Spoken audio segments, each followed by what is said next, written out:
राज्यातील अनेक भागात उद्यापासून पावसात घट होण्याचा अंदाज. खानदेश, मध्य महाराष्ट्र, पश्चिम विदर्भ, मराठवाड्यातील काही भागात पाऊस कमी होण्याची शक्यता.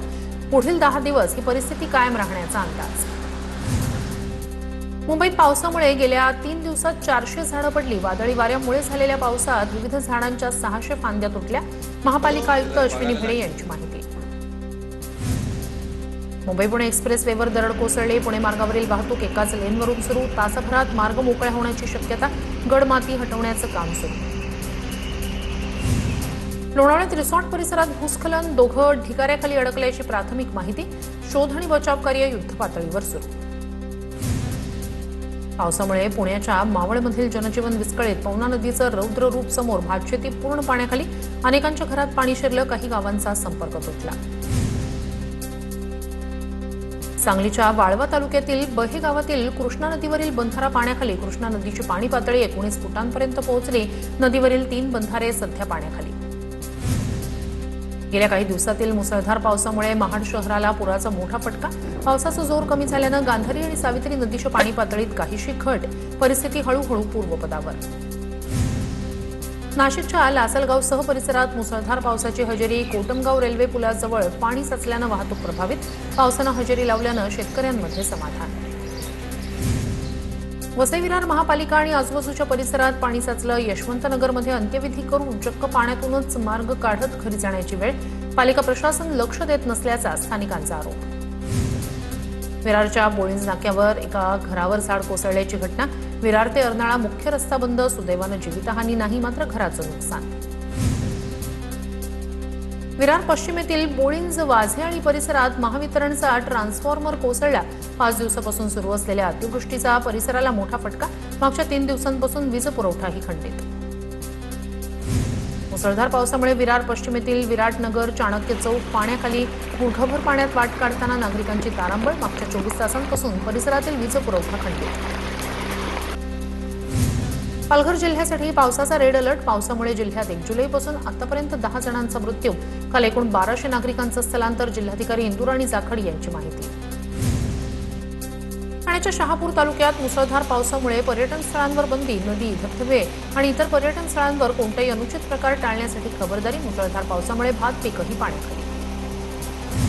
त्र्यंबकेश्वरमध्ये वाडा खोडाळाकडे जाणारा रस्ता वाहून गेला. पुलाचं काम सुरू असल्यानं पर्यायी रस्ताच खचला. 35 ते 40 गावांचा संपर्क तुटला. आळंदीला जोडणारे 4ही पूल पाण्याखाली गेल्यानं पुलांवरील वाहतूक पूर्णपणे बंद. आळंदीत पावसाचं थैमान. इंद्रायणी नदीला महापूर. श्री संत ज्ञानेश्वर महाराजांच्या पालखी प्रस्थान सोहळ्याला आता दिवसच बाकी. पालखी प्रस्थान सोहळ्यावर पुराचं सावट. पावसामुळे वसई फाटा ते वसई रेल्वे स्थानक रोड पाण्याखाली. वसई रेल्वे स्थानकाकडून येणाऱ्या नागरिकांना पाण्यातून वाहन चालवताना मोठी कसरत. भावली धरण माथ्यावरील आंबेवाडी मांजरगाव रस्त्यावर दरड कोसळली. मातीच्या ढिगाऱ्यासह झाडही रस्त्यावर. कोणतीही जीवितहानी नाही. सांगलीत वारणा नदीच्या पाणी पातळीत वाढ. सांगली कोल्हापूर जिल्ह्याला जोडणाऱ्या ऐतवडे खुर्द पुलाला पाणी. पुलावरून वाहतूक करताना काळजी घेण्याचं आवाहन. पालघर जिल्ह्यात मुसळधार पावसामुळे सूर्या नदीला पूर. पालघर-सिन्नर महामार्गावरील मासवण इथे पाणी भरल्यामुळे पालघरकडे जाणारी वाहतूक ठप्प. रस्त्यावर वाहनांच्या लांब रांगा. सांगलीत कृष्णा नदीची पाणी पातळी तब्बल 19 फुटांवर पोहोचली. चांदोली धरण क्षेत्रात मुसळधार पाऊस पडल्यानं कृष्णेची पाणी पातळी वाढली. नदीवरील अनेक छोटे मोठे बंधारे पाण्याखाली. राजगड तालुक्यात पावसामुळे पोल्ट्री व्यावसायिकांचं मोठं नुकसान. पावसाचं पाणी पोल्ट्री शेडमध्ये घुसल्यानं कोंबड्या दगावल्या. कृषी सभापतींकडून घटनास्थळाची पाहणी. मुंबईला पाणी पुरवठा करणाऱ्या 7 धरणांमध्ये 28.92% पाणीसाठा. गेल्या 24 तासात जलाशयातील पाणीसाठ्यात 12% वाढ. धरण क्षेत्रात पावसाची संततधार सुरू. ठाणे जिल्ह्याला पाणी पुरवठा करणारं बारवी धरण 30% भरलं. दमदार पावसामुळे धरणाच्या पाणीसाठ्यात वेगानं वाढ. जिल्ह्यातील नागरिकांना काहीसा दिलासा. नाशिकमध्ये मुसळधार पावसामुळे गोदावरी नदीच्या पाणी पातळीत वाढ. सिंहस्थ कुंभमेळ्याच्या कामामुळे कोरडं झालेलं नदीपात्र पुन्हा पाण्यानं भरलं. दुतोंड्या मारुतीच्या पायाला पाणी लागलं. जायकवाडी धरणात गेल्या 24 तासात 1493 क्युसेक पाण्याची आवक. धरणात सध्या 28.24% उपयुक्त पाणीसाठा. कमी पावसामुळे अनेक धरणांमधील जलसाठा अद्याप चिंताजनक. बंधाऱ्यात गोसेखुर्द धरणाच्या 17 दरवाजांमधून पाण्याचा विसर्ग, नदीपात्रात 69,501 क्युसेक वेगानं पाण्याचा विसर्ग सुरू, नदीकाठच्या गावांना सतर्कतेचा इशारा. सातारा शहराला पाणी पुरवठा करणारा कास तलाव पूर्ण क्षमतेनं भरला. जुलै महिन्यातच तलाव पूर्ण भरल्यामुळे सातारकरांच्या पिण्याच्या पाण्याची चिंता मिटली. कल्याणमध्ये उल्हास नदीच्या पुराचा मुख्य जलवाहिनीला फटका. नदीपात्रातील केडीएमसीची मुख्य जलवाहिनी फुटल्यानं कल्याण पूर्व आणि पश्चिमेचा पाणी पुरवठा विस्कळीत. जलवाहिनीच्या दुरुस्तीचं काम सुरू. नवी मुंबईतील सांदपाडा परिसरात झाड अंगावर कोसळल्यानं दुचाकीस्वार महिला जखमी. उद्यान विभागाच्या कारभाराबाबत प्रश्नचिन्ह. सदर महिला किरकोळ जखमी. खेड तालुक्यातील दहिवलीत दरड कोसळून दोघांचा मृत्यू झाल्याची भीती. मंत्री उदय सामंत घटनास्थळी. एनडीआरएफकडून बचाव कार्य सुरू. दुर्घटनेत एकाला सुखरूप बाहेर काढण्यात यश. मातीचा ढिगारा हटवण्याचं काम युद्ध पातळीवर सुरू. संत तुकाराम महाराजांची पालखी देहूहून पंढरपूरकडे प्रस्थान. पावसाच्या पार्श्वभूमीवर वारकऱ्यांनी देहूत न येता ज्या ठिकाणी आहात तिथूनच पालखी सोहळ्यात सहभागी व्हावं, देहू संस्थानचं आवाहन. पुण्यात पालखी सोहळ्यासाठी 7,000 पोलीस आणि होमगार्ड तैनात. संत तुकोबांच्या पालखीसाठी 125 तर माऊलींच्या पालखी मार्गावर 101 एआय लिंक सीसीटीव्ही कॅमेऱ्यांची व्यवस्था. पोलीस आयुक्त अमितेश कुमार यांची माहिती. पैठणहून संत एकनाथ महाराजांच्या पालखीचं पंढरपूरकडे प्रस्थान. पालखी सोहळ्यासाठी हजारो भाविक पैठणमध्ये दाखल. पालखी सोहळ्यात 17 मुक्काम आणि 4 पारंपरिक रिंगण सोहळे पार पडणार. धाराशिवच्या जिल्हा परिषद शाळांमध्ये विद्यार्थी जीव मुठीत धरून शिक्षण घेत असल्याचं चित्र. जिल्ह्यातील 690 शाळा 40 वर्ष जुन्या जीर्ण अवस्थेत. अतिवृष्टीमुळे नुकसान झालेल्या 137 शाळांची दुरुस्ती अद्यापही रखडलेली. भंडारा जिल्ह्यातील लाखनीच्या नगराध्यक्ष उपाध्यक्षांविरोधात अविश्वास ठराव पारित. मनमर्जीनं काम करत असल्याचा नगरसेवकांचा आरोप. बहुमतानं ठराव पारित केल्यानं नगराध्यक्ष आणि उपाध्यक्ष पायउतार. बुलढाण्याच्या जामोदच्या प्राथमिक आरोग्य केंद्राचा भोंगळ कारभार चव्हाट्यावर. एकच महिला डॉक्टर कारभार सांभाळत असल्याचे निदर्शनास. 2 डॉक्टर सतत गैरहजर राहत असल्याचा आरोप. दौंडमध्ये भीमा नदीला आलेल्या पुरामुळे काही वीटभट्ट्यांना पाण्याचा वेढा.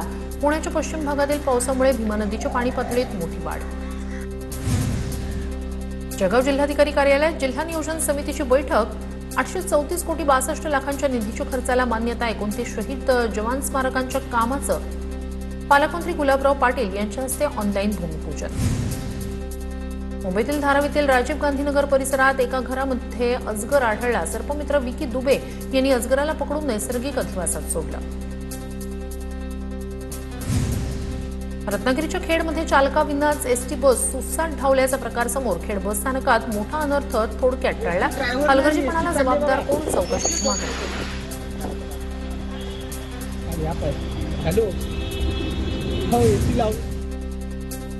बुलढाण्यातील ज्ञानगंगा अभयारण्यात अवैध चराईला आळा घालण्यासाठी राज्य राखीव पोलीस दलाची तुकडी तैनात.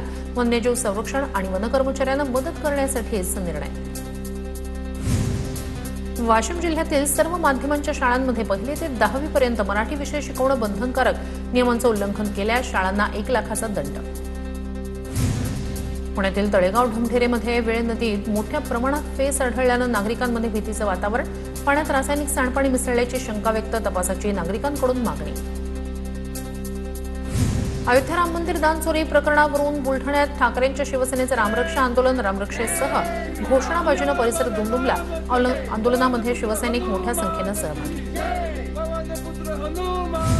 बीडच्या जवळवनमध्ये शेतकऱ्यांचं पाण्याच्या टाकीवर चढून आंदोलन. शेतरस्त्यावरील अतिक्रमण हटवून रस्ता खुला करण्याची मागणी. वारंवार पाठपुरावा करूनही तोडगा न निघाल्याचा आरोप. नवापूरच्या आदिवासी वसतिगृहाची दुरवस्था. 500 विद्यार्थ्यांच्या सुरक्षेचा प्रश्न ऐरणीवर. कोंबड्यांच्या खुराड्यात आदिवासी विद्यार्थ्यांचं वसतिगृह सुरू. राष्ट्रवादीचे नेते भरत गावित यांची टीका. सांगलीच्या आटपाडी तालुक्यातील दिघंजी ग्रामस्थांचा स्मार्ट मीटर विरोधात एल्गार. एमएसईबी विरोधात भव्य मोर्चा काढत ठिय्या आंदोलन. स्मार्ट मीटरमुळे वीजबिलात वाढ होण्याची भीती व्यक्त. जळगाव महापालिकेतील भूसंपादनाची फाईल चोरी प्रकरण. पोलिसांकडून नगररचना विभागात झाडाझडती घेत रेकॉर्ड रूमचा पंचनामा. फाईल गायब होण्यामागील सहभागाचा पोलिसांकडून तपास सुरू. धाराशिवच्या भूममध्ये एफडीएची कारवाई. 2,11,000ची दूध पावडर जप्त. विनापरवाना साठवून ठेवलेली 1,125 किलो दूध पावडर जप्त. या कारवाईमुळे परिसरातील भोसलेखोरांचे धाबे दणाणले. नागपूरच्या महाराष्ट्र नॅशनल लॉ विद्यापीठात विद्यार्थी आणि प्रशासन पुन्हा आमने सामने. वसतिगृह, सुरक्षा सुविधा आणि प्लेसमेंटच्या प्रश्नावर विद्यार्थ्यांकडून नाराजी व्यक्त, लवकरात लवकर मागण्या पूर्ण करण्याची मागणी. जळगावमध्ये सराफा व्यावसायिकाची 6,19,000 फसवणूक, सोनं सांगून पॉलिश केलेली चांदी देत सराफा व्यावसायिकाला गंडवलं. शहर पोलीस ठाण्यात दोघांविरोधात गुन्हा दाखल. धाराशिवमध्ये निवडणूक कामात हलगर्जीपणा केल्याचा एका शिक्षकावर ठपका. शहरातील आनंदनगर पोलीस स्थानकात गुन्हा दाखल, पोलिसांकडून अधिकचा तपास सुरू. बनावट दिव्यांग प्रमाणपत्राद्वारे शासकीय नोकरी मिळवण्याचा प्रयत्न करणाऱ्या दोघांना 3 वर्ष कारावास. लातूर जिल्हा सत्र न्यायालयानं 10,000 रुपयांचा दंडही ठोठावला. ग्रामसेवक पदाच्या भरती प्रक्रियेदरम्यानचा प्रकार. मोबाईल चोरांविरोधात बुलढाणा पोलिसांची कारवाई. चोरांचा शोध घेत 50 मोबाईल मूळ मालकांना परत केले. जिल्हा पोलीस अधीक्षक आणि ठाणेदारांच्या मार्गदर्शनाखाली मोहीम. नवी मुंबईच्या तळोजामध्ये कारची 5 ते 6 वाहनांना धडक. कार चालकाचं गाडीवरील नियंत्रण सुटल्यानं अपघात. तळोजा पोलिसांकडून अधिकचा तपास सुरू. यावल तालुक्यातील सांगवी हिंगोणा दरम्यान मजुरांच्या वाहनाचं टायर फुटून अपघात. अपघातात 22 मजूर जखमी. जखमींवर यावलमधील ग्रामीण रुग्णालयात उपचार सुरू. चंद्रपूरमधील बर्डघाट शेतशिवारात वाघाच्या हल्ल्यात शेतकऱ्याचा मृत्यू. वनविभाग आणि पोलीस घटनास्थळी दाखल. चुलत भावाच्या शेतात कामासाठी गेले असता 50 वर्षीय राजेंद्र भोयर यांचा मृत्यू. वर्ध्यात मोहाची दारू तयार करण्यासाठीचा कच्चा माल जप्त. 2,43,000चा मुद्देमाल नष्ट करत गुन्हा दाखल. वर्धा शहर पोलीस ठाण्याच्या दारूबंदी पथकाची कारवाई. कल्याणमध्ये पालिकेच्या आरोग्य केंद्राची भिंत कोसळली. दुर्घटनेत सुदैवानं कोणतीही जीवितहानी नाही. या संदर्भात शिंदेच्या शिवसेनेचे नगरसेवक महेश गायकवाड यांच्याकडून प्रशासनाच्या कामकाजावरच संताप व्यक्त. पावसामुळे नाशिकमधील सप्तशृंगी गड धोक्यात हरवला. नाशिकमध्ये पावसाचं जोरदार आगमन. पावसाच्या वातावरणात सप्तशृंगी गडावर दाट धुक्याची चादर. सिंधुदुर्ग जिल्ह्याला हवामान विभागाकडून ऑरेंज अलर्ट जारी. सध्या मुसळधार पावसाऐवजी सरी बरसतायत. वादळी वाऱ्यामुळे काही ठिकाणी झाडांची पडझड. चिखलदरामध्ये 2 दिवसात 10,000हून जास्त पर्यटकांची हजेरी. रिमझिम पाऊस, दाट धुकं आणि फेसाळणारे धबधबे पाहण्यासाठी चिखलदऱ्याला पसंती. विविध पॉइंट्स, भीमकुंड, पंचबोल आणि इतर पर्यटन स्थळांवर दिवसभर गर्दी. नाशिकच्या पहिने घाटातील नेकलेस धबधबा प्रवाहित. धबधबा पाहण्यासाठी पर्यटकांची मोठी गर्दी. नागरिकांना काळजी घेण्याचं प्रशासनाचं आवाहन.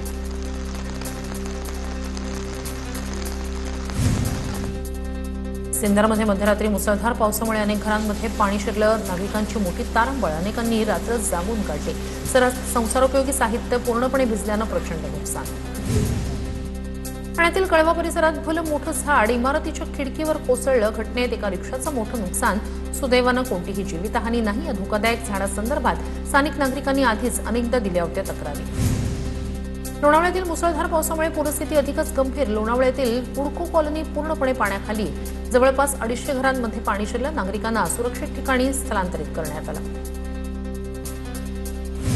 पवनी तालुक्यात अचानक पाणी विसर्गामुळे मच्छीमारांचं अतोनात नुकसान. धरण रेती उपसा आणि विसर्गामुळे ढिवर समाजाची उपजीविका धोक्यात. विदर्भ युवा क्रांती संघटनेचं जिल्हाधिकाऱ्यांना निवेदन. 8 दिवसात निर्णय न झाल्यास आंदोलनाचा इशारा. पुण्यातील खडकवासला धरणातून पाण्याचा विसर्ग सुरू. 500 क्युसेक वेगानं पाण्याचा विसर्ग सुरू. नदीपात्राच्या शेजारी लोकांना सतर्कतेचं आवाहन.